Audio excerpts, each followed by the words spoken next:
જય જવાન જય કિસાન। દરેક યુવાનોએ અમને ઇન્સ્ટાગ્રામના માધ્યમથી ખૂબ સપોર્ટ કર્યો છે। ઘણા યુવાનો એવું પણ કહી રહ્યા છે, સાહેબ તમારા વિડિયાના માધ્યમથી અમે ખેતી સફળ કરી રહ્યા છીએ। એવા યુવાનોને ખૂબ ખૂબ વંદન। મારો યુવાનો ખૂબ પ્રગતિ કરે એવી સદારામ બાપાને પ્રાર્થના। હવે વિશેષ વાત આપણે મગફળી વિશે કરવાની છે। જુઓ, મગફળીમાં ઘણા ખેડૂતો આ રીતના પત્તા ઉપર ડાઘ પડે અને તરત કહેતા હોય છે કે ભાઈ શું દવા નાખીએ। આવા પત્તા સૂર્યપ્રકાશ ના દેખાય એટલે થાય છે, સૂર્યપ્રકાશ દેખાશે એટલે બંધ થઈ જશે। કોઈ ખોટા ખર્ચા કરવા નહીં, નહીતર વારે ઘડી તમે ખર્ચા કરશો તો તમારી પાછળ વધશે કોઈ નહીં। એટલે ઝાઝા ખર્ચા નહીં કરવા।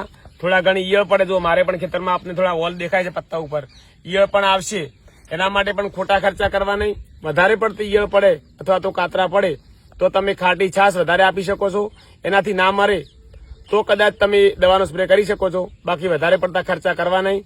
અને સાથે સાથે બતાવી દઈએ અમારી મગફળી પણ, જુઓ આપ જોઈ શકો છો। આ જુઓ મગફળી તો આ વર્ષે આપણી આપ સૌના આશીર્વાદથી આ વર્ષે પણ બધા કરતા સારી છે। આપ જોઈ શકો છો, કોઈ પણ પ્રકારની તકલીફ નથી। અને હજુ આખું ખેતર જુઓ।